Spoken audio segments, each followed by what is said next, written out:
Nah, betul sekali.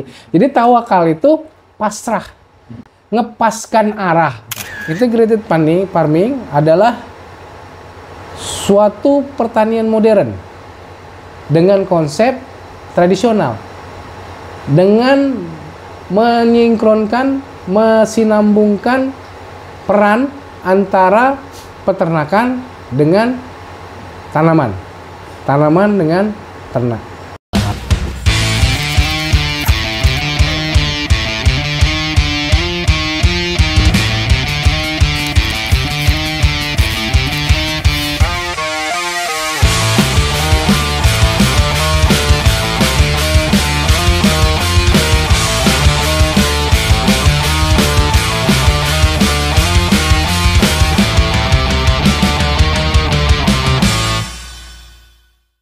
Saya akan memulainya dengan sebuah kata, yaitu petani. Menurut Presiden Soekarno, petani itu kepanjangan dari penyangga tatanan negara Indonesia. Kenapa dikatakan penyangga? Karena petani itu kan menghasilkan makanan, Pak. Menghasilkan pangan. Tidak ada negara yang kuat kalau tidak ada makanan. Jangankan untuk perang, untuk hidup aja nggak mampu kalau tidak ada makanan. Makanya petani itu dikatakan oleh Presiden Soekarno sebagai penyangga tatanan negara Indonesia. Maka pekerjaan petani ini adalah pekerjaan yang paling mulia di sebuah ruang lingkup tatanan suatu bangsa, suatu negara. Maka kita sebagai petani harus bangga, harus berbesar hati, Pak. Karena kita sebagai penunjang kehidupan di sebuah sosial yang besar, yaitu negara. Yang kedua, kata kuncinya adalah tani. Tani ini singkatan juga, Pak. Artinya tawakal, niat, ibadah. Tawakal, niat, ibadah. Kenapa dikatakan tawakal, niat, ibadah, Pak? Kita kembali kepada, ini ada yang non-muslim enggak, Pak? Islam semua, Pak, ya? Jadi tujuan manusia diciptakan itu apa, Pak? Allah Subhanahu wa Ta'ala menciptakan manusia itu apa tujuannya? Itu jawabannya ada di dalam Al-Quran, surat Az-Zariyat ayat 56, yaitu bunyinya artinya, tidak aku ciptakan jin dan manusia kecuali untuk menyembah padaku. Nah, itu kata Allah, bukan kata saya, Pak. Nah, bukan cuma manusia, jin juga. Itu tujuan diciptakannya adalah untuk menyembah Allah Subhanahu wa Ta'ala. Maka sesuai dengan tadi, tani, tawakal, niat, ibadah. Ibadahnya itu adalah sesuai dengan tujuan penciptaan kita oleh Allah Subhanahu wa Ta'ala. Karena tani ini adalah ibadah, artinya kan mengharapkan pahala, Pak, ya. Maka ketika kita bertani, nanam padi, nanam sayuran, nanam buah-buahan, beternak itu termasuk tani juga, Pak. Maka buatlah sebagus mungkin hasil produksinya ini. Kalau padi menghasilkan beras, berasnya buatlah sebagus mungkin. Kalau kita tanam katu, buatlah katunya sebagus mungkin. Kalau nanam kangkung, buatlah sebagus mungkin. Dan buatlah juga semurah mungkin, Pak. Juallah semurah mungkin. Ini kan berlawanan dengan prinsip ekonomi, ya, Pak, ya. Buat sebagus mungkin, tapi juallah semurah mungkin. Nah, ini kalau mau mendapatkan nilai ibadah. Karena tani itu sebenarnya adalah tawakal, niat, ibadah. Nah, terus pertanyaannya, bagaimana caranya bisa menjual semurah mungkin tapi barangnya sebagus mungkin? Kan bertani itu pakai modal, kan? Nah, itu, Pak. Bertani itu kan perlu biaya, tapi kok kita disuruh jual semurah mungkin buat produknya sebagus mungkin. Lalu bagaimana caranya membuat produk semurah mungkin? Maka kata kuncinya adalah biaya. Kalau mau jual semurah mungkin berarti berusaha tani, mau itu nanam padi, nanam katu, melihara kambing, Mas apa namanya? Mas Amran, melihara kambing, Mas Supri, Pak Sumarni, melihara sapi. Jangan pakai biaya, biar bisa jual semurah mungkin. Gimana caranya kok nggak pakai biaya? Gimana caranya kok nggak pakai biaya? Kita dalam berusaha tani, apa modal yang paling besar, Pak?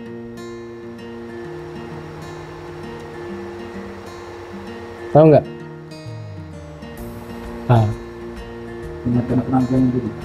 Ada 3, Pak. Pertama bibit, ya kan? Yang kedua pupuk, yang ketiga tenaga. Nah, tenaga nggak usah dihitung lah, Pak. kita kan tenaga punya kita sendiri kan. Tapi sebelum modal tadi, saya mau menjelaskan yang kedua. Tadi kan tani tawakal niat ibadah. Ibadahnya sudah kita bahas tadi. Nah, sekarang tawakalnya. Nah, waktu kita nanam padi ataupun nanam buah-buahan, misalkan kita tanam atau kita sebar, ada yang menjamin nggak? Ada yang memberi garansi nggak kalau itu bakalan tumbuh? Mungkin nggak bibit yang kita tanam atau benih yang kita sebar itu mati kekeringan? Mungkin nggak kalau mati dimakan jangkrik, dimakan burung, dimakan semut? Mungkin nggak? Sangat mungkin kan? Jadi tidak ada jaminan bahwa itu tumbuh. Ketika dia sudah tumbuh, keluar daun, ada nggak yang memberikan garansi kalau dia bakal berbuah bagus, akan berbuah banyak, berbuah lebat, padinya akan bagus, akan berisi, nggak ada yang kopong, tidak ada yang dimakan hama, wereng, walang sangit, ulat, sundep? Ada nggak yang menjamin? Tidak ada kan? Nah, makanya disitulah nilai tawakalnya. Ya. Tawakal itu apa, Pak, kalau bahasa Indonesianya? Tawakal itu kan bahasa Al-Quran. Syariatnya dulu, baru. Nah, betul sekali. Jadi tawakal itu pasrah. Tapi bukan pasrah orang Jawa. Kalau pasrah orang Jawa itu sudah udah nggak bisa ngapa-ngapain lagi, pasrah. Itu orang Jawa. Tapi kalau tawakalnya pasrah, yang tawakal yang benar pasrah itu adalah ngepaskan arah. Jadi bertani kita cari ilmunya, melihara kambing cari ilmunya, gimana membesarkan kambing, makanan yang bagus apa. Kalau itu juga harus tahu penyakit kambing apa aja, ya, sariawan, kembung, terus obatnya apa aja kita harus tahu. Nah, itu namanya tawakal. Jadi sahabat dulu ada waktunya sholat, naik ontanya nggak diikat ya, Pak ya? Pernah dengar kan? Ditegur ya sama Rasulullah kan? Sahabat, itu kenapa ontamu nggak diikat? Ya Rasulullah, saya ini tawakal pada Allah. Salah, kata Rasulullah, malah dimarah kan? Ikat dulu, baru tawakal. Nah, jadi pasrah itu ngepaskan arah. Jelas ya, Pak ya? Balik ke yang tadi, biaya. Biaya dalam usaha tani yang pertama bibit atau benih. Yang kedua pupuk. Yang ketiga tenaga. Kalau kita ingin membuat produk sebagus mungkin, maka bibit dan benih harus bagus. Pupuk harus bagus dan cukup. Ya, Pak ya?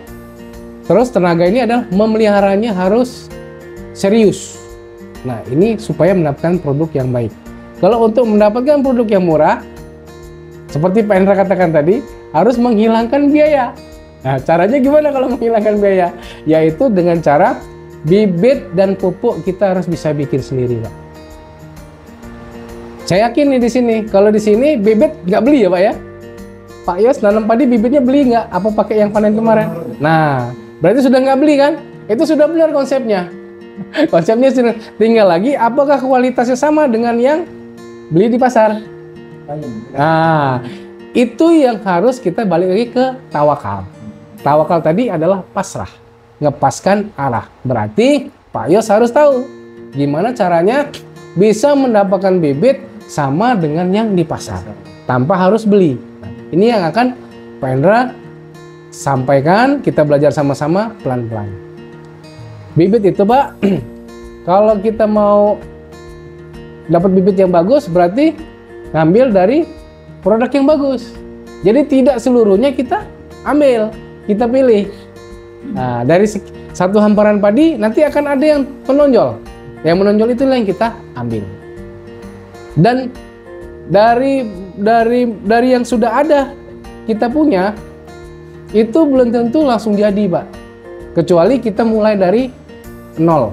Kita misalkan ngalah dulu, beli dulu satu kali dari bibit yang bagus itu, baru benar-benar kita jaga.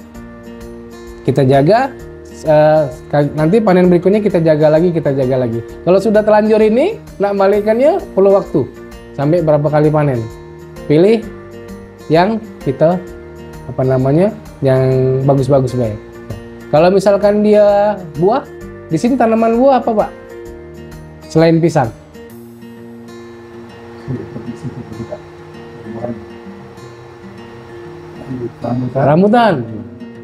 Rambutan pilih yang bagus, kelihatan Pak yang bagus kan.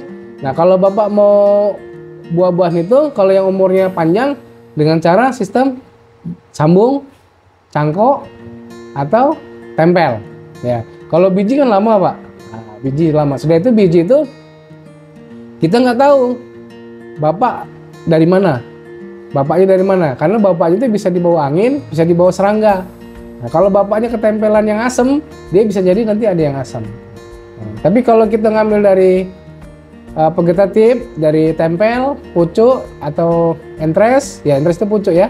Nah itu atau cangkok, maka sudah pasti induannya. Nah, gitu Pak ya.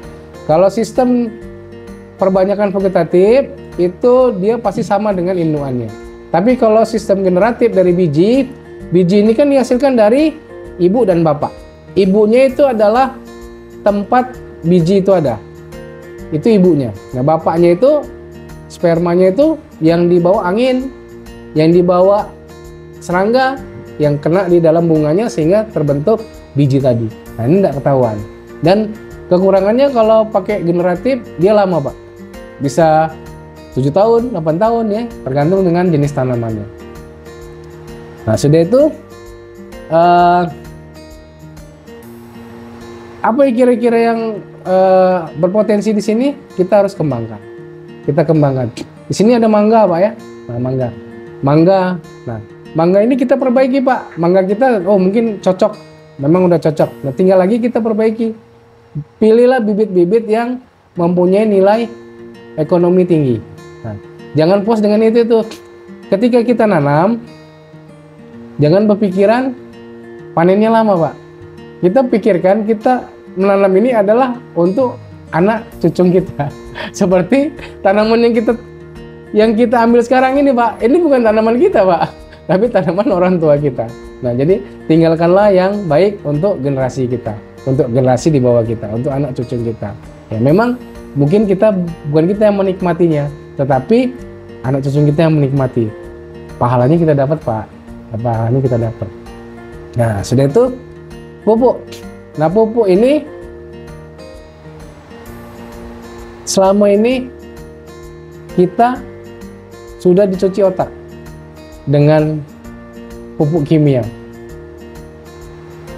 Zaman dulu tahun 80-an Pak ya sudah sempat ketemu Bimas, program Bimas belum ya? Bapak-bapak ada yang tahu program Bimas tahun 90-an? Nah, tahun 80-an Pak. Pak Dedi tahu ya Bimas ya? Ingat. Nah, jadi aku ceritain Pak ya. Jadi dulu itu Pak, bapaknya Bapak, berarti mbahnya itu dulu nggak kenal Pak sama pupuk urea. SP36, KCL nggak kenal, Ponska nggak kenal. Kenalnya pupuknya pupuk organik dari alam. Ya, kotoran hewan, daun-daun kering, taunya itu Pak. Nah, terus dipaksa pakai pupuk kimia, urea SP36. Dikasih murah harganya, nggak mau. Bahkan dikasih gratis, banyak yang nggak mau. Taruh di rumah aja, bahkan ada yang dijual lah. Ada yang dijual, dikasih bantuan gratis malah dijual. Itu tahun 80-an.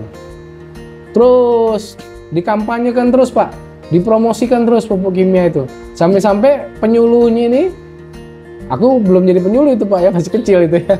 Jadi penyuluh dulu sampai dikasih insentif untuk mengadakan penyuluhan-penyuluhan seperti ini supaya petani itu mau pakai pupuk kimia. Terus dipaksa, akhirnya bapak-bapak yang mbah-mbah itu sudah nggak ada orangnya, udah meninggal, ganti anak-anaknya mulai pakai pupuk kimia. 30 tahun kurang lebih Pak. Sampai sekarang lagi kita Pak. Sekarang kita hasilnya. Kita ini kalau nggak ada pupuk kimia nggak berani nanam. Bahkan di Jawa itu Pak, kalau belum nyanding pupuk di samping rumah, belum ada Ponska, urea, SP36 samping rumah, belum berani nyebar bibit. Saking Pak. Inilah yang terjadi. Nah, jadi kalau sekarang kita mau balik lagi ke back to nature, kembali ke alam, ke organik, butuh waktu 30 tahun lagi Pak. Untuk menyadarkan bahwa pupuk kimia itu merusak. Untuk menyadarkan bahwa kembali ke alam itu yang baik. Butuh waktu 30 tahun lagi. Terus dikampanyekan, mungkin sampai yang tua-tua ini sudah nggak ada. Tinggal yang anak, mungkin di bawah aku nanti anak-anakku baru balik lagi ke alam. Generasinya berganti, baru balik lagi. Nah, itulah kehidupan, Mbak. Jadi pupuk kimia itu adalah apa namanya? Suatu penghalang untuk kemandirian kita. Kenapa? Karena pupuk kimia itu, Pak, kita nggak bisa memproduksi sendiri, Pak. Oke, kita memproduksi sendiri, kayak urea kita produksi sendiri, Pak. Tapi bahan bakunya itu dari gas alam, Pak. Itu kita impor. Kita impor. Kebutuhan urea Indonesia itu dalam setahun 90 juta ton. Tapi yang mampu diproduksi cuman 25 juta ton. Nah, sedangkan gas alamnya itu kita impor dari Ukraina, Pak. Ukraina lagi perang ini. Nah, makanya tersendat-sendat ureanya. Ureanya tersendat-sendat. SP36 fosfatnya itu kita impor, Pak, dari Mesir. KCL itu kita impor, Pak, dari Kanada, dari Rusia. Nah, Rusia perang juga kan. Jadi nggak ada, Pak, yang kita punya sendiri, Pak. Kita di Indonesia itu cuman dipoles-poles dikit, sudah itu dikarungin. Jadi tidak akan terjadi kemandirian pangan. Ketika pupuk kimia itu benar-benar stop, kita tidak bisa lagi impor, kita diembargo, maka kolab. Pangan Indonesia akan kolab. Pertanian tidak panen, tidak berhasil. Maka harus cepat-cepat disadarkan. Sebelum itu terjadi, kita harus sadar bahwa kita bisa buat pupuk sendiri, kembali ke alam. Nah, kalau kembali ke alam, nah sama juga dengan bibit, Pak. Bawang putih, Pak, tahu enggak, Pak? Kita ini 100% impor, Pak, bawang putih. Kenapa ceritanya? Dulu tahun 80-an, Pak, kita juga punya bawang putih. Bawang putih tunggal, Pak. Masih ada nggak sekarang yang bawang putih tunggal? Itu satu biji aja bandingannya bawang putih itu 5 biji. Wanginya lebih wangi, bahkan bisa untuk obat, Pak. Bawang putih lanang itu, Pak. Nah, itu zaman dulu bawang putih kita luar biasa, Pak. Nah, tetapi masuk bawang putih dari Cina, jualnya murah. Lama-lama petani karena jual murah rugi. Untuk apa aku tanam? Panen, jual, rugi. Akhirnya nggak tanam, habis, tidak ada lagi yang nanam bawang putih. Sudah 30 tahun, Pak. Bawang putih Cina itu dulu murah. Sekarang mulai dia ngambil untung, Pak. 35.000 Pak hari ini, Pak. 1 kilo. 35.000. Dulu dia rugi Cina, jual ke kita rugi. Tapi setelah petani kita sudah nggak tanam lagi, sampai lupa caranya nanam bawang putih, sudah lupa, Pak. Baru dia ngambil untung. Sama kayak kedelai, Pak. Kalau aku masih ngerasain, Pak. Waktu aku kecil masih ngerasain makan tempe yang rasanya gurih. Kalau sekarang, Pak, makan tempe ya rasanya rasa deletok. Nggak ada rasa gurihnya. Karena kedelai yang kita pakai untuk tempe sekarang ini adalah kedelai impor. Kedelai yang kita impor itu, Pak, aslinya bukan untuk makan manusia. Aslinya untuk bikin pur, untuk pakan ternak, pakan sapi, pakan ayam. Untuk kita dibikin tempe, tahu. Tukang tahu sama tukang tempe senang, Pak, karena tempe kedelai impor itu gede, direndam medok. Kalau dibikin susu untuk tahu, banyak hasilnya. Padahal itu bukan untuk manusia. Dia itu tidak layak, Pak, untuk manusia. Sebenarnya, Pak. Karena apa? Karena dia diperbanyak dengan sistem GMO. Tulisannya GMO, tulisannya GMO. Singkatan dari Genetic Modification Organism. Artinya dengan teknik penyinaran yang membuat penyimpangan genetik.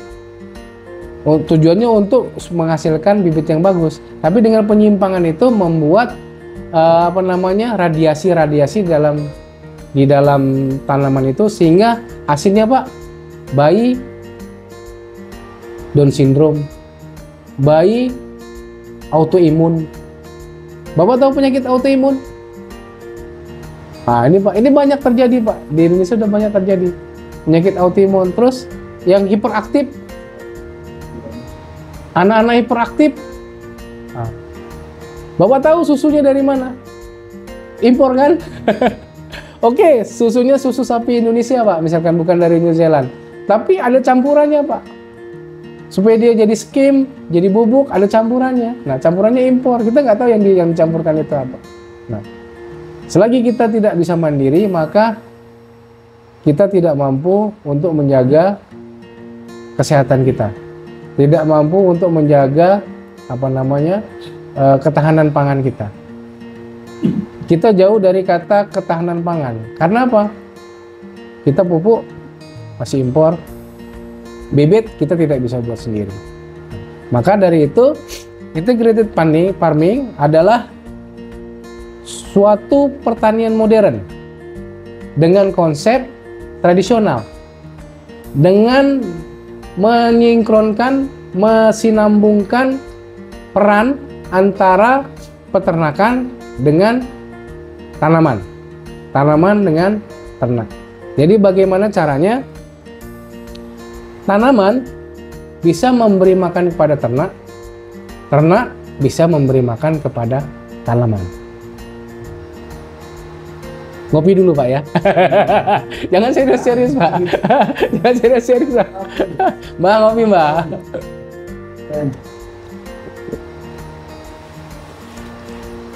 Kita balik lagi ke manusia, Pak, ya. Jadi duluan mana, Pak, diciptakan? Manusia apa dunia?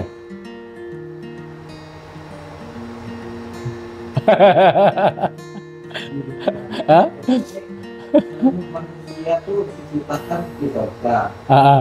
Dunia tuh ada dulu. Dunia nanti dari surga ke dunia. Oke, pertanyaannya dirubah. Kan susah, kan kalau katanya kalau ada soal nggak bisa dijawab, jangan jawabannya yang dicari, soalnya aja diganti supaya jawabannya bisa benar. Jadi gini, Pak, ketika Nabi Adam dikeluarkan dari surga, dia diturunkan di dunia, Pak, ya. Nah, waktu diturunkan di dunia, sudah ada makanan belum, Pak? Makanan itu tumbuhan, kan? Sudah ada belum? Sudah. Kalau enggak makan apa dia? Pisang, buah-buahan, segala macam, Pak ya. Nah, hewan sudah ada belum, Pak? Hewan sudah ada belum? Sudah juga. Jadi manusia diciptakan sebagai khalifah di bumi. Khalifatul fil ardh. Sebagai pemimpin di bumi yang Allah telah tundukkan dunia, bumi, hewan, binatang, tumbuhan, lautan untuk manusia, untuk berkhidmat kepada manusia. Berarti sudah ada makanan-makanan, tumbuhan, hewan, ikan di laut ketika Nabi Adam diturunkan. Berarti gini, Pak, kalau kita mau berusaha tani, sebelum kita melihara kambing, ayam ada nggak sini, Pak? Banyak ya. Sebelum kita melihara ayam kampung, nah, aku setuju ayam kampung, Pak. Kalau ayam putih berarti kita belum mandiri karena bibitnya masih harus beli. Tapi kalau ayam kampung muter aja di situ kan, nah, kita bisa sendiri. Nah, sudah itu sapi. Sebelum kita melihara sapi, kita harus dulu siapkan makanannya. Makanan sapi sama kambing hampir mirip ya, yaitu hijauan, rumput, yang jelas tanaman atau tumbuhan. Kalau makanan ayam sudah jelas biji-bijian, ya, jagung, padi, ya dah. Nah, apapun biji-bijian. Sayuran juga mau nggak ayam? Mau juga kan? Nah, mau juga. Jadi sebelum kita melihara ayam, kambing dan sapi, kita harus siapkan dulu makanannya, Pak. Kalau aku lebih setuju makanan kita siapkan makanannya jagung. Karena jagung ini jagungnya untuk ayam, kelobotnya untuk sapi, batangnya untuk kambing. Jagungnya ada yang untuk ayam, ada yang sebagian lagi bawa ke pasar, jual ke pasar untuk harian. Terus konsepnya pertanian terpadu ini mulai dari yang kecil, Pak. Nah, karena kita berusaha tidak pakai modal. Tadi kan katakannya buatlah sebagus mungkin, tapi jual semurah mungkin. Berarti jangan pakai modal, Pak ya. Jadi jangan pakai modal. Kalau kita masih pakai modal, berarti belum apa? Belum paham dengan ilmunya. Karena gini, Pak, langsung besar itu bisa, Pak, mungkin, Pak ya, minjem bank gitu ya. Hah? Ini yang salah kan? Namanya usaha itu, Pak, itu harus dimulai dari apa yang ada. Tidak, kalau usaha itu masih mau minjem bank, minjem adik, minjem kakak, minjem keluarga, usaha ini belum benar. Belum benar usaha ini. Aku, Pak, punya usaha makanan. Dari modal 100.000 bawa ke pasar masih nyosok, Pak. Sekarang alhamdulillah bawa duit 2,5 juta itu masih kurang, Pak, untuk belanja.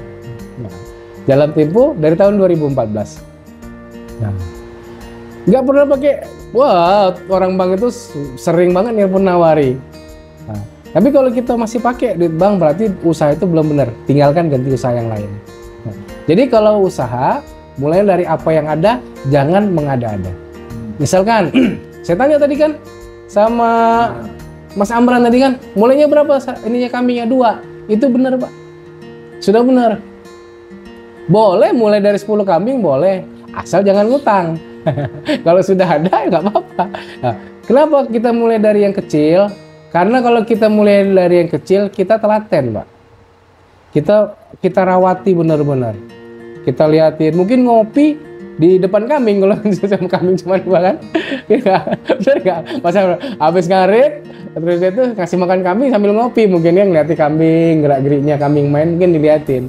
Tapi kalau kambing yang langsung banyak, enak ngeliatinnya. Nah, ayam juga, Pak, gitu. Jangan langsung mulai 100 ekor.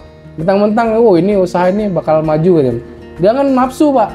Mulai dari yang kecil. Mulai misalkan dari 10 ekor. Nah, kasih jantan 1, Pak.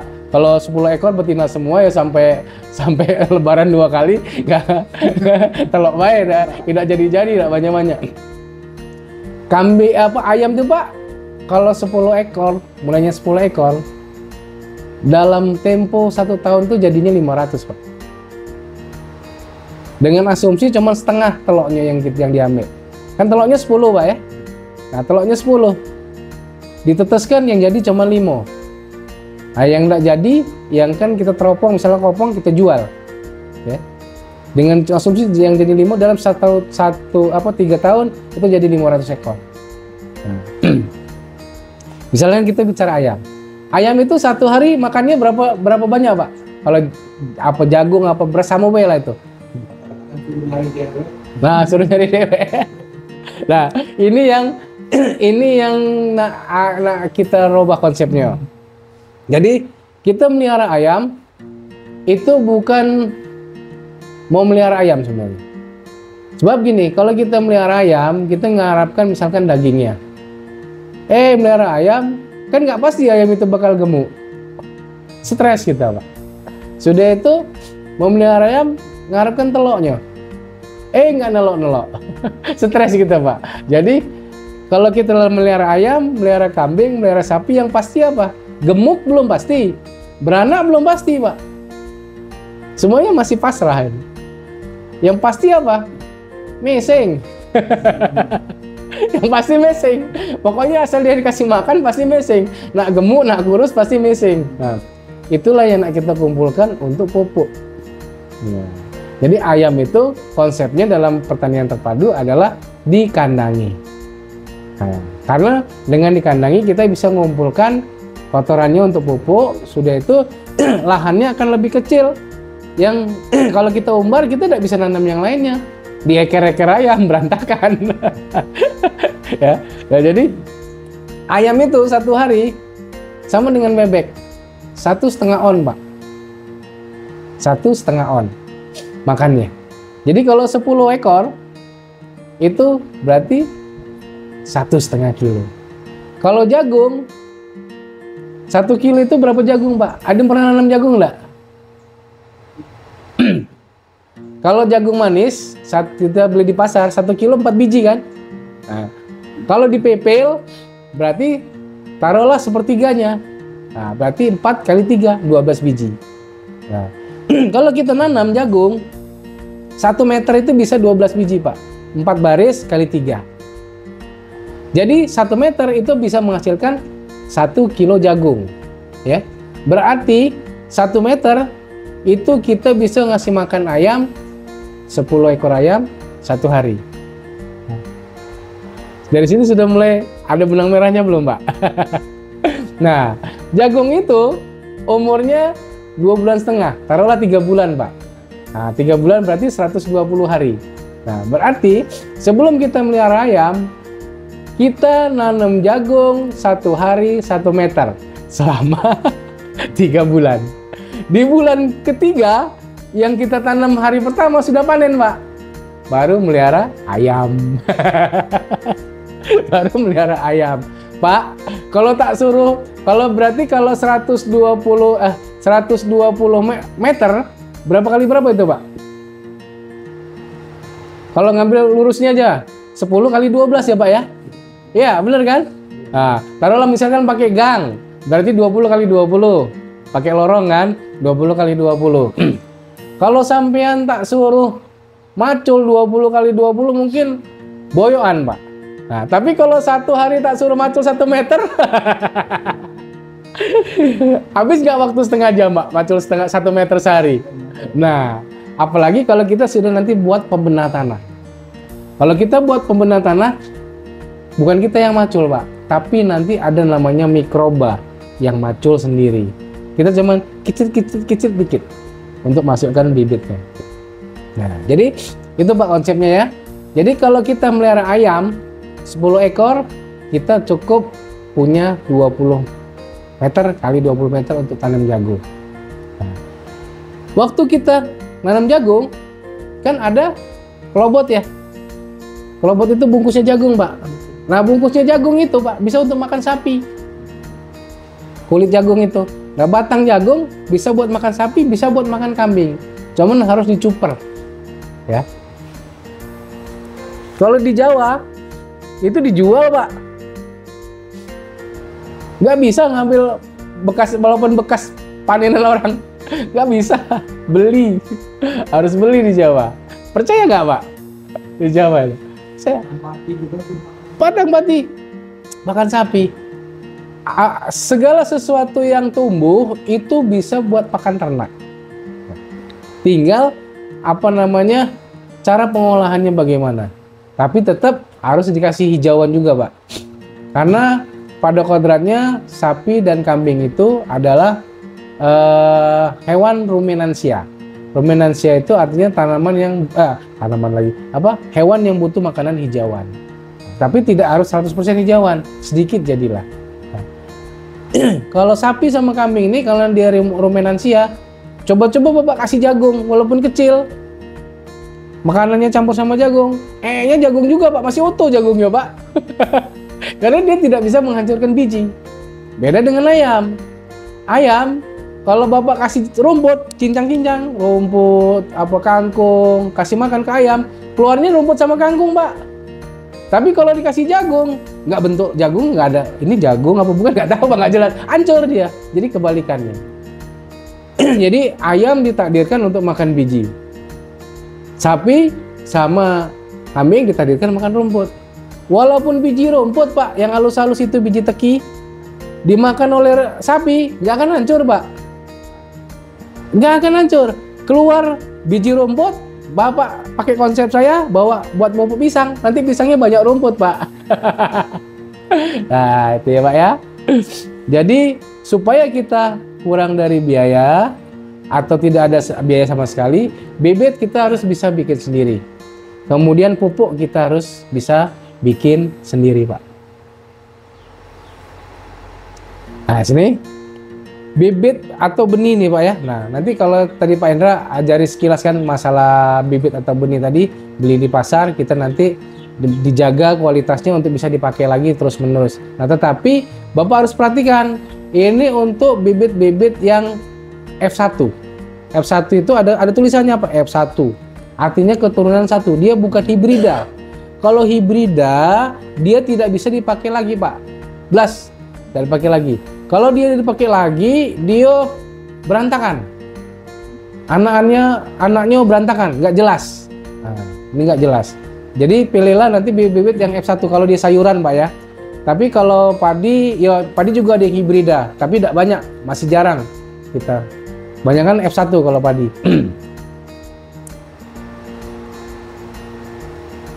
Nah, pupuk ini, Pak, kalau kita mau bertani, selain bibit kan pupuk. Nah, pupuk ini kita harus punya. Biasa kalau kita pupuk kan apa nih, Pak ya? Apa Pak? Pertama, urea.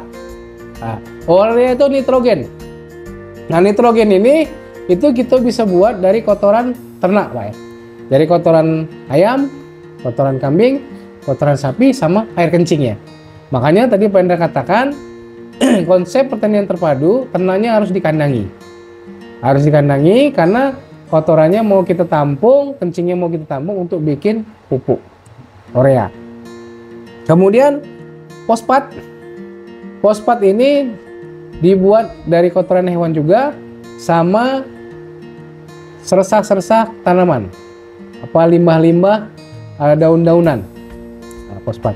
KCl itu dari limbah-limbah ikan, limbah-limbah kayak keong mas, isi perut ikan, kemudian kerang-kerangan, juga daun-daunan yang tebal kayak daun nangka, daun apa ya, yang tebal-tebal itu biasanya mengandung KCl, termasuk jerami padi, Pak, mengandung KCl. Kemudian kita juga harus punya pestisida kan, Pak. Nah, pestisida ini bukan pestisida kimia, tapi pestisida seperti yang bapak-bapak tanam di halaman rumah. Ada serai, jahe, kunyit, dan lain-lain. Itu adalah pestisida insektisida untuk serangga. Serangga itu tidak suka sama yang pahit, tidak suka dengan yang pedas, tidak suka dengan yang nyengat, kayak serai, apalagi jeruk, ya, terus apa lagi ya, jahe, nyengat dan panas. Termasuk air cabai itu panas, dia nggak suka. Yang pahit-pahitan, brotowali, sambiloto, nggak suka. Nah, kalau yang jamur, yang obat jamur itu laos, bangli. Di sini nyebutnya laos apa bangli? Ah, laos. Kalau aku nyebut laos nanti sangkanya negara, Pak. Jadi laos itu kalau zaman dulu Kalau kita kena penyakit PKK, panu kadas kurap, itu kan sama mbaknya kan digosok ya, sampai pedih ya. Nah, tapi sembuh. Nah, itu laos itu anti jamur. Nah, jadi Pak, kita ini penyakit macam-macam. Ada stroke, ada diabetes. Kenapa Pak sakit diabetes Pak? Ceritanya apa? Kebanyakan kadar gula. Apa dia makan gula? Kebanyakan makan gula? Enggak juga. Makan beras. Kenapa beras Pak? Karena beras itu karbohidrat. Karbohidrat itu di dalam tubuh dirubah jadi gula. Kenapa dulu? Dulu ada nggak Pak penyakit diabetes Pak? Yang paling tua di sini siapa? Nggak ada ya? Kenapa? Bisa nggak kita teliti, kita telaah? Padahal aneh Pak ya, penyakit nih sekarang ini macam-macam. Macam-macam penyakit. Padahal dulu nggak ada. Padahal Pak, yang kita makan sehari-hari ini dari pagi sampai malam ini semua obat. Ibunya masak pakai serai, obat. Daun salam, obat. Apalagi namanya kunyit, obat. Jahe, obat. Cabai itu vitamin C, tomat, ini prostat, untuk obat prostat. Beras apa lagi? Beras itu untuk melenturkan saraf, menghaluskan kulit, apa namanya untuk panas dalam. Beras yang kita makan. Kenapa pada hari ini jadi diabetes? Tahu Pak jawabannya? Pestisida Pak. Dari mulai Pak, kalau ngambur padi, kalau nggak dicampur sama lanet, dimakan burung, dimakan jangkrik, sudah ada lanet, pestisida. Tukul dikit Pak, lanet lagi. Kalau nggak dilanet, dimakan jangkrik, makan semut. Terus sampai mau panen Pak. Apalagi cabai Pak ya, 3 hari sekali kan Pak. Bapak pernah makan kubis kol? Hobi Pak. Itu 2 hari sekali Pak. Semprotnya Pak, dusban. Kalau nggak disemprot Pak, ulatnya itu di dalam. Keburu masuk dalam, habis dia nggak panen Pak. Sekarang nggak jauh-jauh Pak. Cabai Pak. Banyak cabai nggak di sini Pak? Paling lambat berapa hari sekali Pak disemprot Pak? Nggak disemprot. Hah? Nggak disemprot? Alhamdulillah Pak kalau nggak disemprot Pak. Kalau di pemulutan itu Pak seminggu sekali Pak. Seminggu sekali bayi masih banyak penyakitnya. Nah, kita nanti akan membuat pestisida tapi bukan yang kimia. Kita akan membuat pestisida, mungkin dia tidak membunuh, tapi dia akan mengusir, tidak menyukai. Kita akan membuat. Mau nggak Pak kira-kira Pak? Mau nggak? Nggak, sudah istilahnya nggak pakai modal, sehat, paling tidak dimakan sama keluarga kita aman, ya Pak ya. Ini belum cerita masalah organik Pak. Saya nggak berani nyebut organik, karena kalau udah nyebut organik, ini berat Pak. Karena beratnya dalam artian apa? Kalau namanya kita sudah bilang pertanian organik, harus ada sertifikasi. Terus sudah itu kita harus, apa namanya, kita bertani organik. Tetapi tetangga kita nyemprot. Gagal Pak judulnya organik.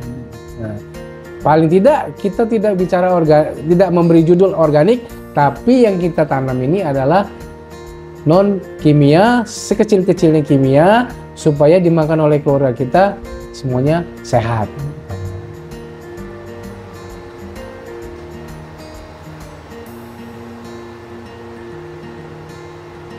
Jadi Pak, kira-kira tertarik nggak Pak?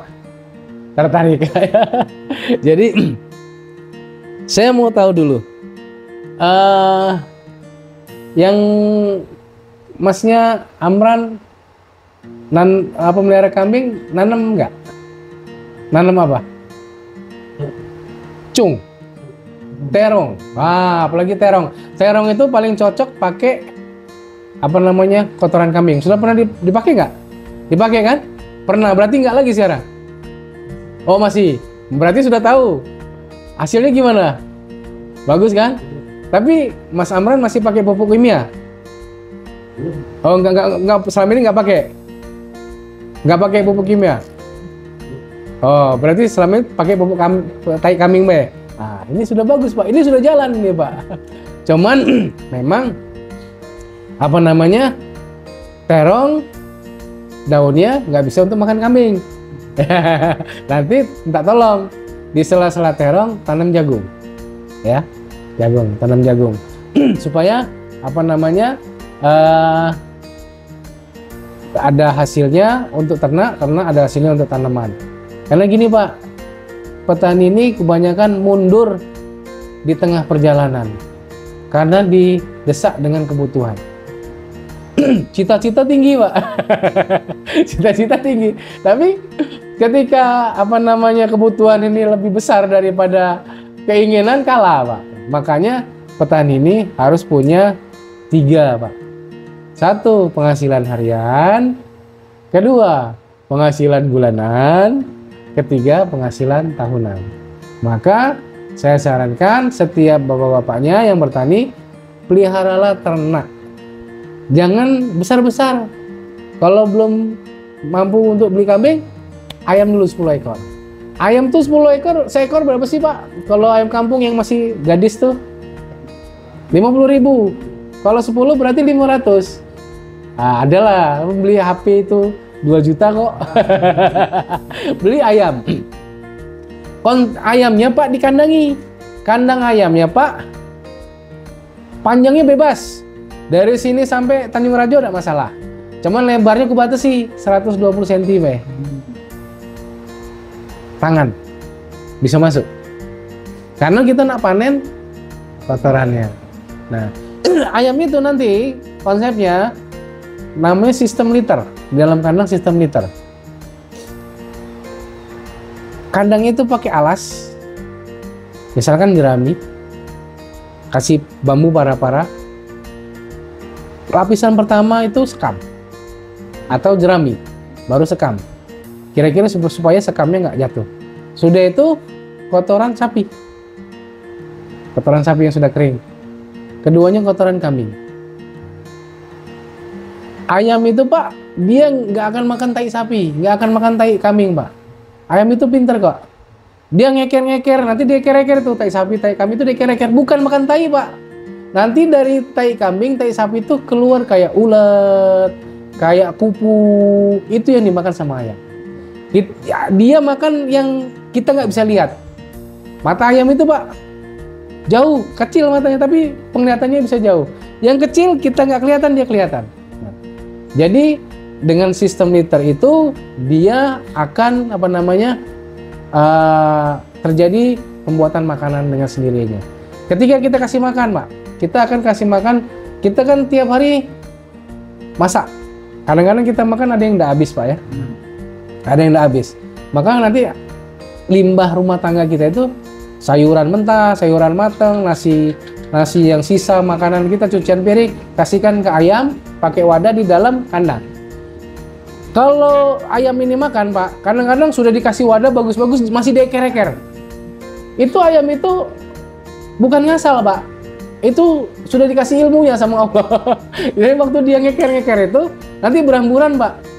Beramburan, keberantakan kemana-mana. Nanti dapat 2 hari, 3 hari, sama dia dicari lagi Pak. Dicari lagi, sudah tumbuh, ada tumbuh-tumbuh kupu, ulet, itu dimakannya sama dia. Nah, jadi seperti dia tani juga Pak. Bunyi apa Pak? Oh, mesin giling. Jadi ayam itu tani juga, jadi bukan cuma kita aja. Nah, jadi seperti itu kita kasih. Nah, kalau ayamnya betina 10, kasih jantannya 1 Pak. Nanti kalau misalkan ditetaskan, Bapak misalkan diangkremin, bisa dipakai mesin tetas juga bisa. Mesin tetasnya gampang bikinnya. Pakai kardus bekas Indomie itu aja, kasih lampu 20 watt, kasih air di lepean. Ayam itu 7 hari pacaran, 28 hari ngerem, 10 hari kawin lagi Pak. Jadi siklusnya 40 hari. Asal dia telurnya itu di mesin tetas. Tapi kalau kalau dia nggak pakai mesin tetas. Kalau dia pakai mesin tetas, cuman tempo 1 bulan, 30 hari sudah nelor lagi. Tapi kalau Bapak mau angkrem 28 hari, terus besarkan anaknya 2 minggu, sekirang lebih 50 hari dia telur lagi. Ya. Jadi kalau ayam 10, telurnya 10, yang netes cuma 5 kali 10, 50. Dalam waktu 1 bulan. 50 kali 5 lagi, 250. Telur lagi. Nah, 1 tahun 1000 jadinya. Tapi saya kecilkan tadi Pak, cuma 500. Jadi kalau Bapak sudah punya ayam 500, Bapak harus pikirkan gimana ngasih pakannya. Nah, jangan salah Pak, tanam jagung dulu. Gue bilang tadi, tanam jagung dulu, buat makanannya dulu. Melihara kambing, melihara sapi, buat makanannya dulu. Jangan, kan kita ini melihara ayam ini investasi. Tapi kebanyakan orang salah posisi. Melihara ayam yang harusnya jadi investasi, melihara kambing, sapi harusnya jadi investasi, malah jadi beban. Tadinya nggak melihara ayam, santai-santai aja Pak, hidup bahagia. Begitu melihara ayam pusing, mau beli per nggak ada duit, karena mikirnya per, karena waktu melihara ayam nggak nyiapkan dulu makanannya. Nah, ya. Ngajak rabi, ngajak kawin tapi belum siap makanannya, belum siap rumahnya. Nah, jadi siapkan dulu makanannya baru melihara ayamnya. Ya. Jadi dengan konsep ini kita tidak akan pusing. Nah, mungkin Bapak belum mampu, misalkan belum mampu jual jagung ke pasar. Kalau Bapak punya ayam, Bapak nggak usah pusing-pusing. Jual jagungnya sama ayam. Nih Yam, aku tak jual jagung, kamu bayar pakai telur. Ya, aku jual jagung, kamu bayar pakai daging. Nah, kalau jual ayam, setiap hari bawa 5 ekor ke pasar, susah nggak? Susah nggak kira-kira sehari jual 5 ekor ke pasar, jual sendiri? Nggak susah kan? 5 ekor itu banyak apa dikit Pak?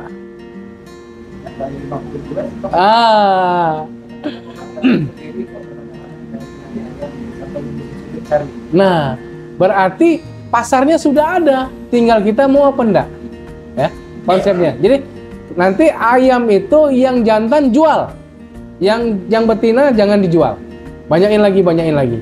Kalau Bapak sudah sukses sama ayam, baru Bapak belikan kambing. 1 kambing itu sama dengan 100 ekor ayam. Bapak misalkan sudah punya 500, Bapak keluarkan 100, jadikan kambing 1 nggak Bapak? Nanti belajar dari 1 dulu. Yang paling kecil Pak, 1 ekor, 2 ekor boleh lah, asal jangan setengah. Pak, kalau Bapak jual ada punya kambing 30 ekor, banyak apa dikit itu Pak? Banyak ya? Padahal kalau 30 ekor, itu belum tentu 1 hari bisa panen 1 ekor. Belum, berarti masih dikit Pak. Jadi jangan pusing cara jualnya Pak.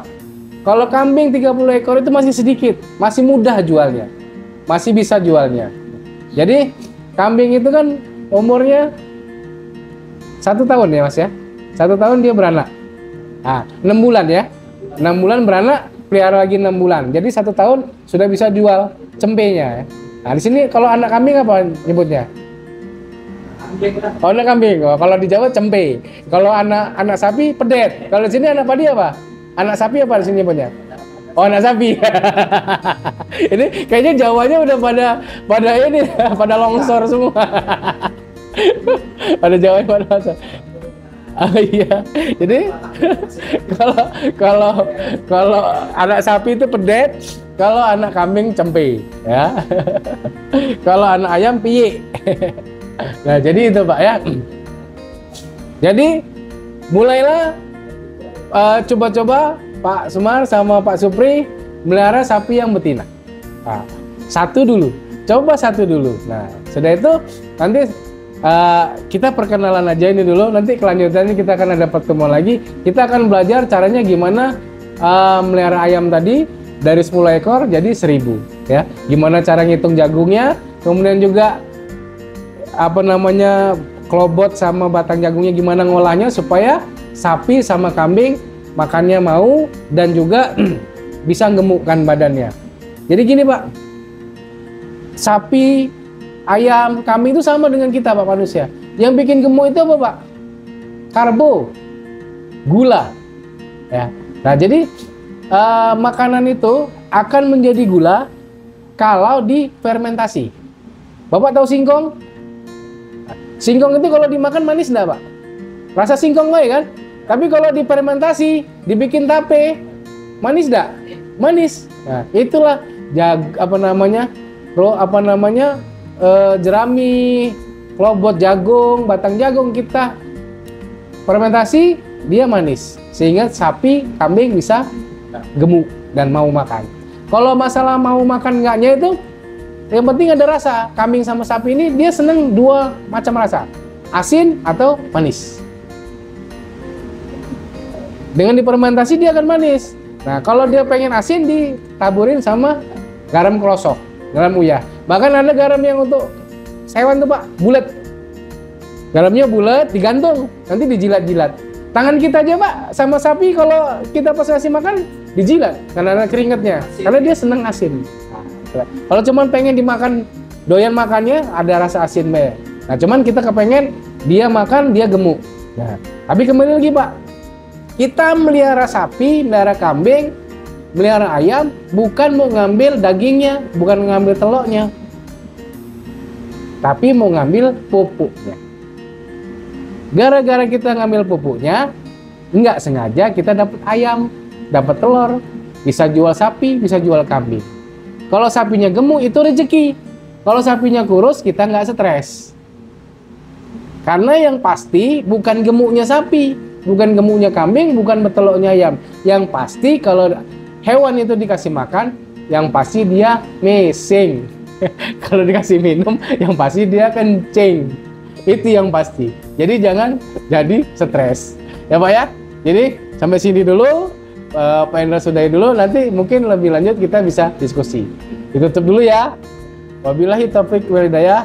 Wassalamualaikum warahmatullahi wabarakatuh. Silakan Pak kalau ada pertanyaan. Pak, dari kami Pak, apa yang Bapak jelaskan? Kotoran hewan. Biasa dari kebiasaan kami untuk kotoran hewan ini, dari kebiasaan kami petani ini, begitu Lagi Pak. sapinya buang kotoran, besoknya baru dibersihkan, dibuang di luar kandang. Jadi penggunaannya itu tidak begitu maksimal. Paling ambil yang kering, kami taruh di batang pisang, di bawah pokok pisang, itu kan dipupuk dengan mungkin sayuran. Tidak semuanya dari kotoran itu kami manfaatkan dengan maksimal. Ada tak kira-kira untuk memanfaatkan kotoran hewan itu dengan maksimal, ada nilai jualnya, itu pertama. Kemudian untuk tanaman ternak unggas atau sapi, kambing, itu kami memanfaatkan dari misalnya kangkung, dari tanaman lain yang bisa kami kasihkan ke ternak kami ini dengan karbonasi apa baik yang bisa dimanfaatkan untuk ternak kami.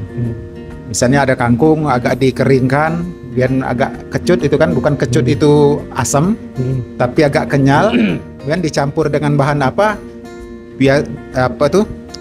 Bebek atau ayam bisa makan daripada sayuran tersebut. Karena aku tanam kangkung, begitu harganya turun, tidak kami bisa manfaatkan, kecuali kami babat dikasihkan kambing baik itu kan. Tapi untuk ayam tidak bisa. Nah, ada tak Ayamnya nggak mau. Ayamnya nggak mau Pak. Belum, yang situlah kami ilmunya tidak tahu. Cak mana kangkung itu bisa dimakan oleh ayam. Nah, itu mungkin itu baik Pak untuk 2 poin itu. Terima kasih. Ya, terima kasih Pak Yos. Jadi kalau ayam makan kangkung banyak nggak apa-apa Pak.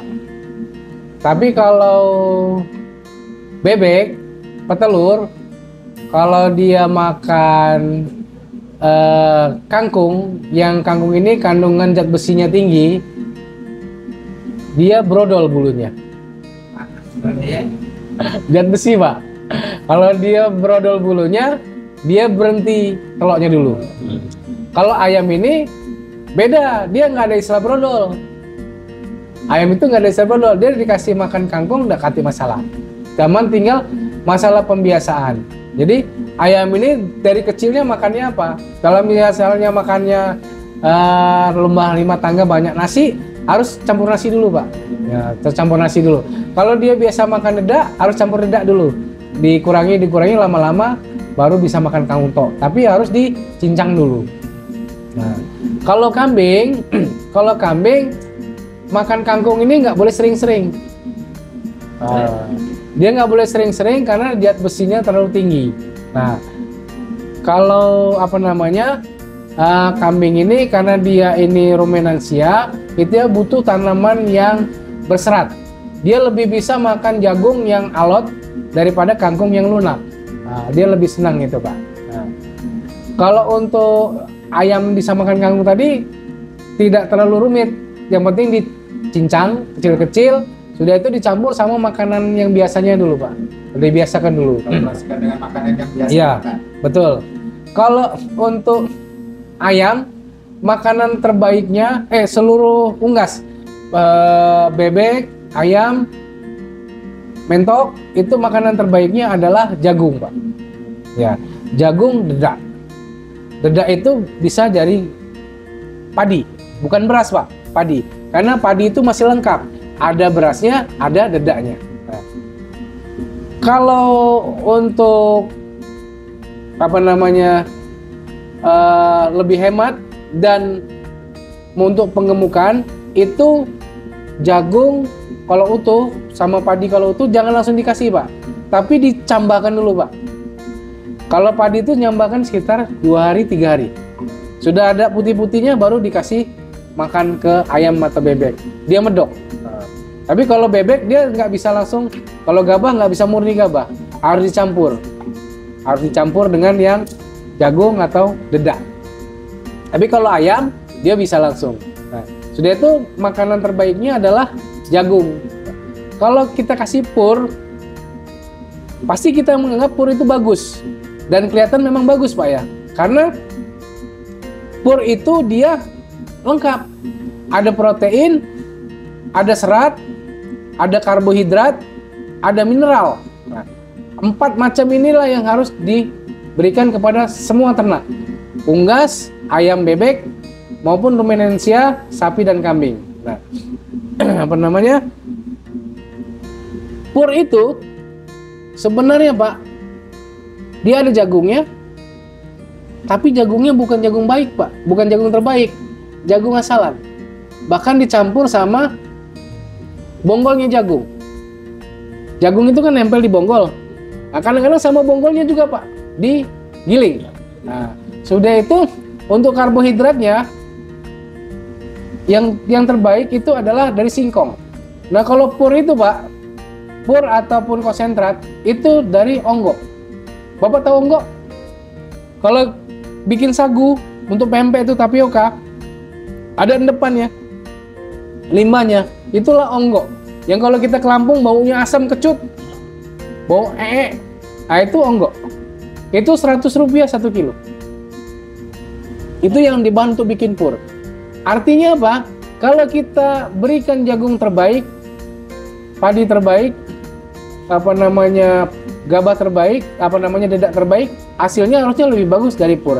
Tapi konsepnya harus mencukupi protein. Proteinnya itu kalau yang pur itu dia dari limbah ikan. Ya, ikan limbahnya, Pak, pala ikan, pokoknya dari kalau di pasar ikan itu kan ada isi perut ikan, insang, segala macam itu dipakai buat pakan ternak bagus, Pak. Termasuknya usus ayam, itu proteinnya tinggi. Itu yang dari hewan. Kalau yang dari tumbuhan yang mengandung protein tinggi itu dari kedepok pisang, Pak. Itu protein tinggi. Sudah itu dari azolla. Azolla itu rumput air yang mengambang. Nggak tahu di sini masih ada apa tidak? Nah, kecil-kecil Pak.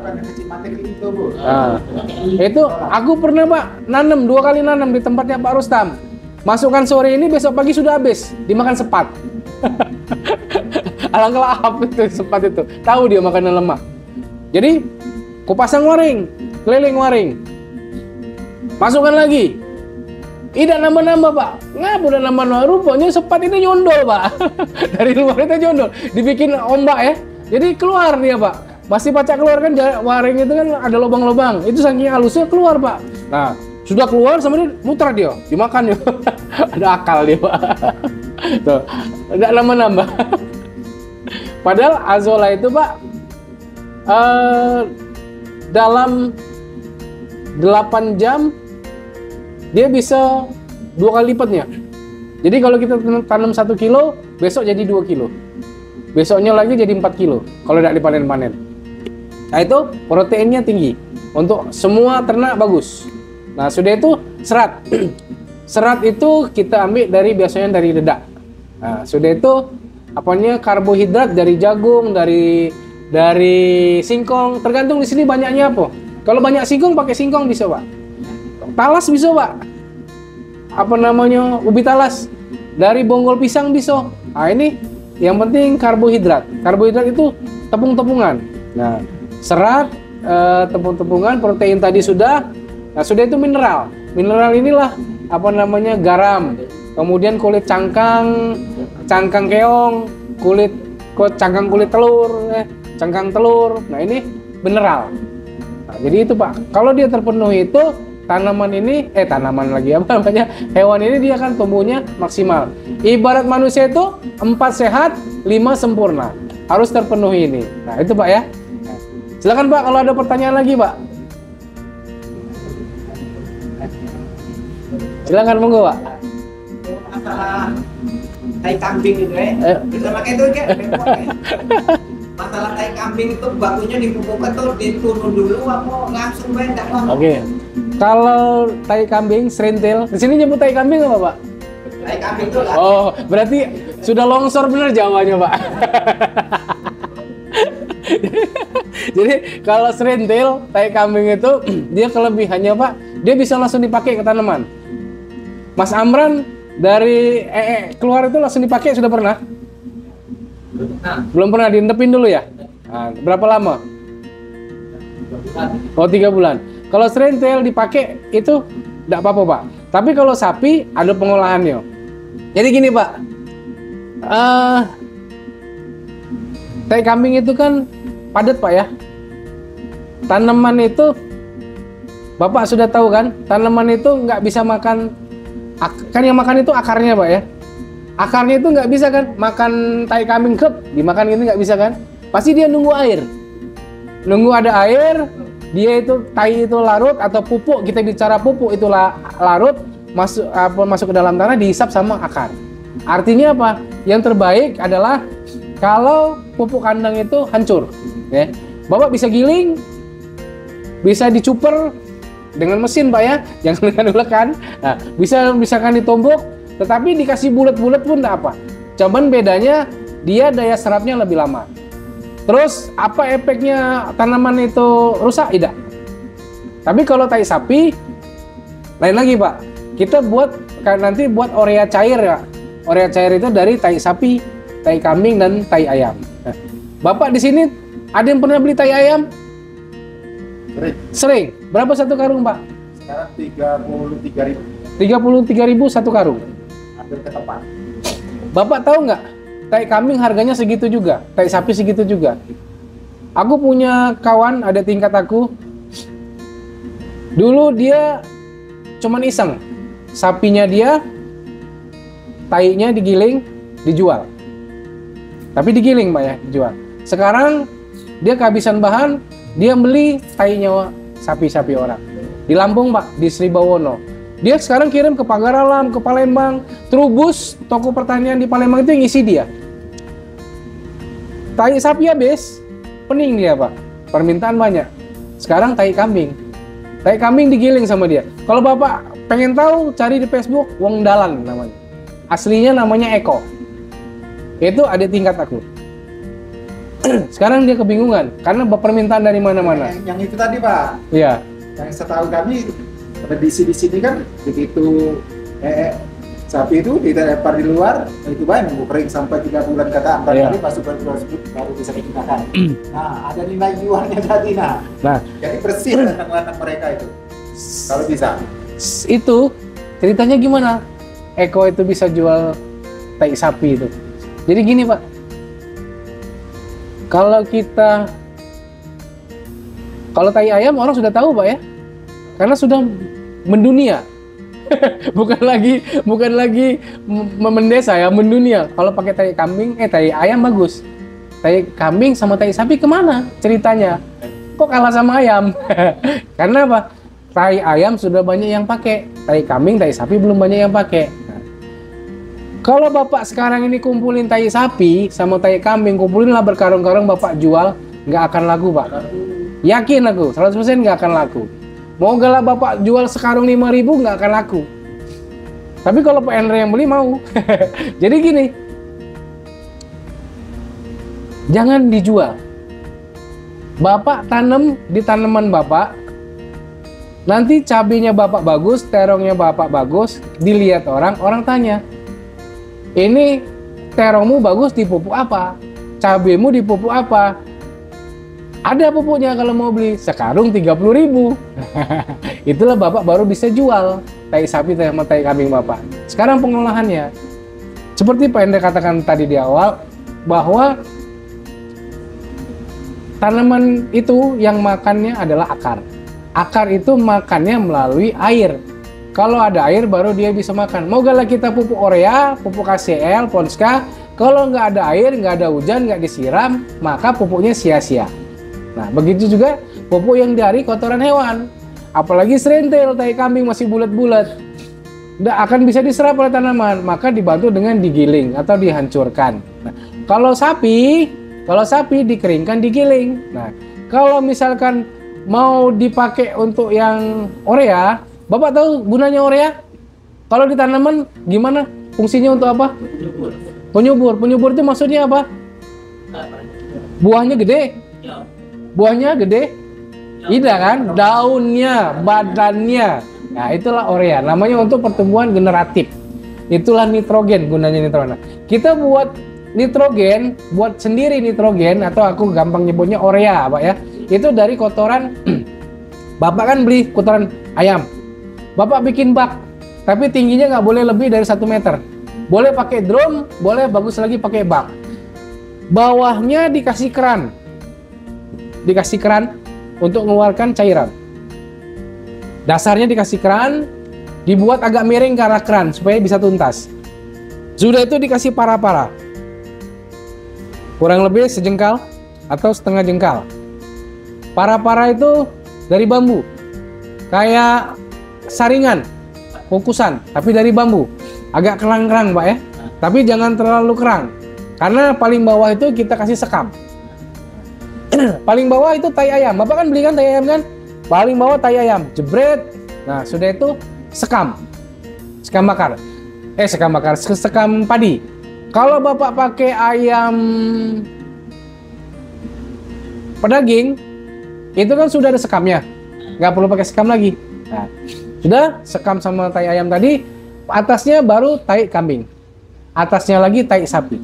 Tai kambing sama tai sapi yang terbaru, yang paling bagus. Yang sudah setahun nggak apa-apa.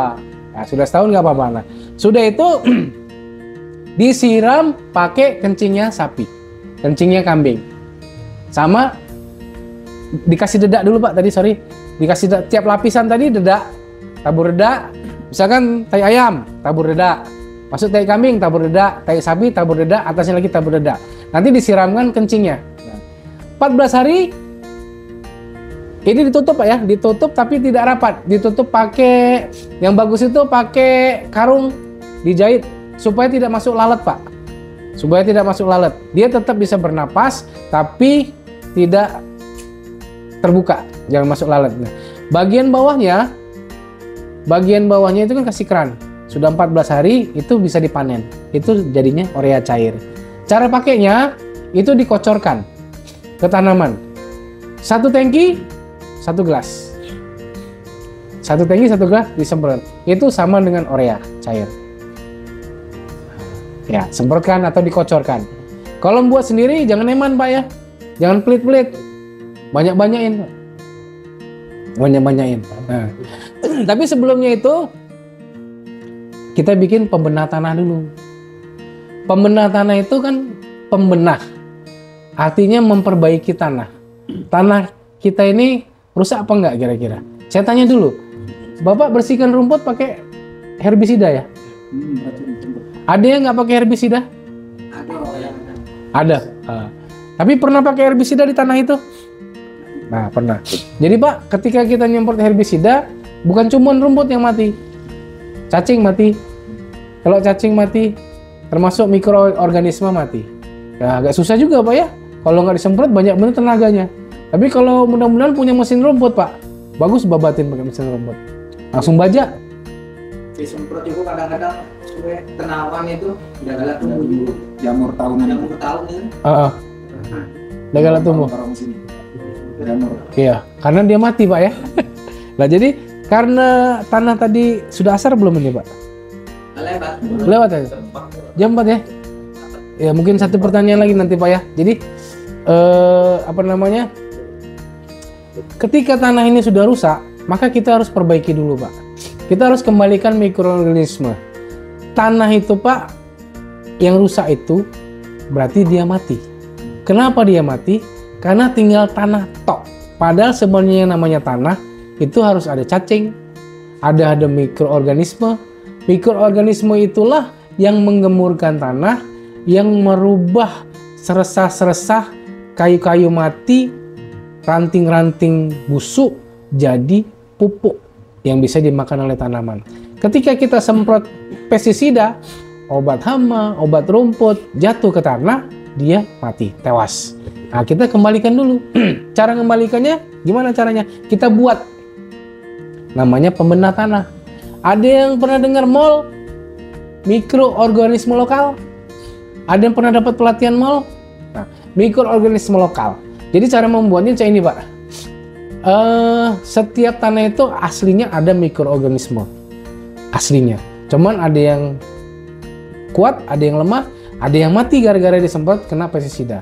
Maka kita ambil mikroorganisme, kita kembangkan. Yang paling bagus, yang paling kuat mikroorganisme itu adalah di bawah tanah bambu. Bukan di bambu Pak ya, di tanah bambu. Kenapa di bawah tanah bambu? Karena di bawah tanah bambu itu adalah mikroorganisme pengurai tanah yang paling kuat. Bambu itu kan keras ininya, daunnya. Tapi bisa hancur. Berarti mikroorganismenya adalah mikroorganisme yang kuat. Kurang lebih setengah senti sampai 1 senti kan kalau bambu itu banyak daun-daun rontok Pak ya. Nah sudah itu di bawah daun itu, itulah bukan daunnya Pak, tapi tanah di bawah daun-daun kering itu, daunnya disingkirkan, dikerok kurang lebih 1 senti. Nah itu itu isinya mikroorganisme. Bapak siapkan drum. Misalkan drum yang 120 liter. 120 liter drum ini yang kita pakai nanti cuma 100 liter. Jadi sisa 20 liter. Ambil tanah bambu itu 20 kilo Pak. Krik 20 kilo. Masukkan karung, bekap. Jangan sampai kena matahari. Bawa ke rumah. Karena mikroorganisme ini matinya sama sinar matahari. Virus, mikroorganisme ini mati kena matahari. Makanya kalau orang flu, orang COVID disuruh berjemur Pak. Nah, supaya virusnya mati. Bawa ke rumah 20 kilo. Sudah itu tanahnya Bapak yang mau ditanemin. Ini masing orang beda Pak ya. Pak Amran sama Pak Yos beda lahannya. Tanah bambunya boleh sama Pak. Tanah bambunya boleh sama, ambil 20 kilo. Sudah itu Pak Amran mau nanam terong, ambil tanah yang di tempat terong. 4 penjuru, 10 kilo aja. Setengah dari yang tanah bambu 20 kilo. Setengahnya Pak. Ambil 10 kilo, berapa titik? Sudah itu ambil lagi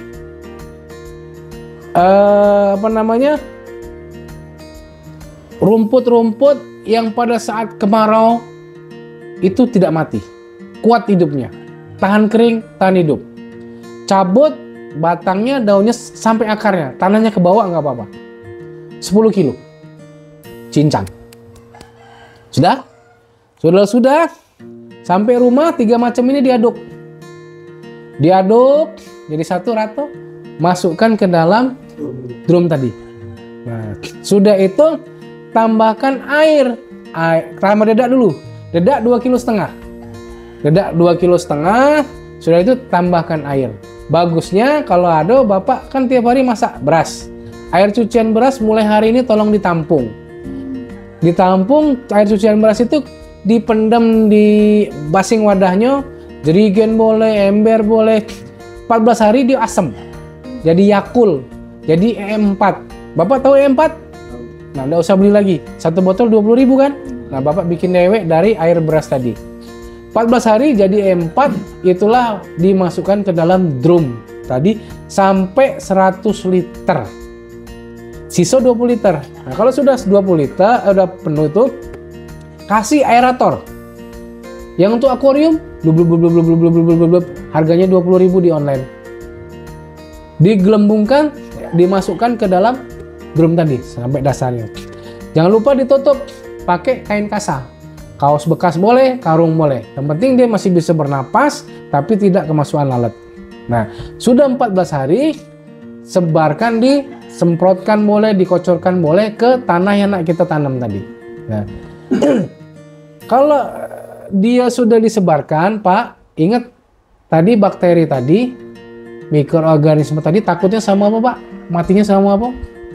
Sinar matahari. Berarti kalau kita sudah semprotkan ke tanah kita, atau fokus ke lubang-lubang yang nak kita pakai untuk tanam, harus ditutup. Mendak galak payah, siapkan kalau ada duit pakai mulsa. Mulsa ini tidak harus plastik, bisa jerami padi, bisa daun-daun kering, bisa karung bekas beras, boleh, bisa pakai berkali-kali. Yang penting dia masuk, biar dia masuk dulu sampai berapa hari. Nah, lakukan ini 3 kali dalam satu musim tanam. Nah, cirinya kalau dia sudah hidup, bakteri itu, tanah itu hidup. Jadi dia kayak medok. Jadi kaki naik, Pak. Nah, gembur dia, Pak, kayak naik. Nah, ibarat kata kan bakteri itu dia berkembang biak di situ, jadi banyak. Jadi tanah itu tumbuh. Nah, itulah artinya sudah balik lagi sehat. Pertanian dengan sistem ini mungkin belum bisa dikatakan sehebat dengan menggunakan pupuk kimia. Pupuk kimia dipupuk sekarang 3 hari lagi sudah hijau. Tapi kalau yang ini butuh kesabaran, Pak. Lah ini lahan ini sudah bertahun-tahun kehilangan kehidupan. Mikroorganisme banyak mati. Sudah gersang kena pestisida. Nak balik lagi langsung tidak, Pak. Perlu waktu, perlu proses. Nah, maka perlu kesabaran. Tapi pada saat dia sudah jadi, itu akan lebih bagus daripada pupuk kimia tadi, Pak. Kalau Bapak nak coba, minta tempat Mas Amran, pakai karung, serintil tadi, tancapkan tanaman apa, terong kah, apakah. Nah, sebelahnya lagi tanam pakai pupuk urea tadi, sama, Pak, bagusnya. Sama bagusnya. Itu nak 100%. Apa namanya, tainya. Nah, kalau Bapak sudah punya hewan dewek, bisa, Pak. Sapi itu 1 hari makannya kurang lebih 30 kilo. Kurang lebih 30 kilo. Kencingnya kurang lebih minumnya kurang lebih 30 liter. Artinya, mesingnya tidak kurang dari 20 kilo. Makannya masuk 30 kilo. Kan basah rumput itu kan, ada mengandung air kan. Nah, kalau dipres jadi 20 kilo, berarti kotorannya jadi 20 kilo. Kencingnya 30 liter dia masuk, sekitaran 20 liter dia keluarnya. 1 hari. Kalau 1 bulan, 20 kilo kali 30 hari, 600 kilo, setengah ton. Nah, kalau padi itu 3 bulan Bapak kumpulkan 1,5 ton. Bertahun-tahun kayak gitu, apa udah subur, Pak? Nah, cuman kan tidak dilakukan selama ini kan, terbuang-buang baik kan. padahal pupuk melimpah. Tapi kita tidak guna ke. Ya. Nah, jadi itu. Kalau itu yang pupuk tadi pembenahan tanah sudah, urea sudah ya, urea cair. Lagi tinggal bikin pestisida, KCL sama fosfat. Nah, karena waktunya sudah lewat asar banyak, mungkin sudah dulu Pak ya. Masih ada enggak? Kira-kira yang nak tahan lagi, nak bertanya boleh.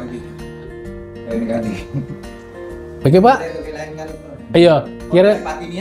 Nah, iya. Oke Pak, kalau dia sudah ayamnya sudah 500. Jadi kira-kira bisa dilaksanakan enggak Pak? Apa yang aku sampaikan pada hari ini. Mulai dari yang kecil Pak ya. Kalau misalkan belum mampu kambing, ayam dulu lah 10 ekor ya.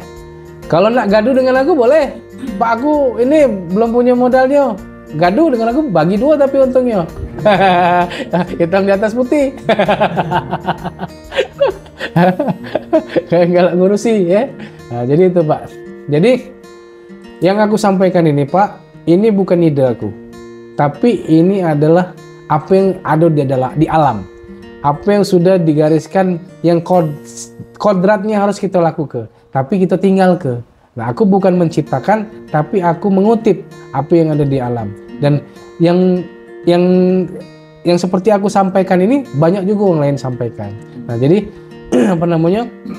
Tujuannya adalah kemandirian, kemudian juga untuk kesehatan. Jadi kita Pak selama ini yo sebagai orang yang beragama Islam, sholat yo, puasa yo, zakat yo, mungkin sedekah juga tambahnya. Tapi yang kita jual ngeracuni wong. Nah, kira-kira ketika kita berdoa tuh di pucuk, yang di pucuk tuh cak mana kira-kira? Kita sholat tengah-tengah, doa bagus-bagus, tapi timunnya disemprot pakai pestisida, dimakan wong. Ya mungkin kita tidak tahu ya Pak ya. Kalau kita tahu mungkin tidak tegal juga kan, karena kita tidak tahu ya. Daripada tidak panen kan, apalagi promosinya kan bagus-bagus Pak ya. Ya. Tapi percayalah Pak, itu cuma sekedar promosi ya. Cuma sekedar promosi. Jadi apa namanya? Alam sudah menyediakan begitu banyak hal-hal yang baik kepada kita. Tinggal kita belajar bagaimana cara mengolah dan memanfaatkannya. Dan mungkin karena ketidaktahuan kita selama ini, kita tidak lakukan. Maka kita kuncinya apa? Iqra. Harus banyak belajar dan membaca, menonton, mendengar. Nah, di YouTube banyak. Bapak cari integrated farming atau pertanian terpadu. Mulai hari ini Pak, banyak. Daripada Bapak nonton iklan yang kurang bermanfaat, mending Bapak nonton pertanian terpadu, mulai cara melihara kambing, cara membuat pakan kambing. Nah, lebih baik yang nonton yang seperti itu. Ya, sekali lagi ngulangi yang tadi, saya minta maaf, mungkin ada kelebihan kata, mungkin ada kelewatan dalam penyampaian saya minta maaf. Saya akhiri, wabillahi taufiq wal hidayah. Assalamualaikum warahmatullahi wabarakatuh. Waalaikumsalam.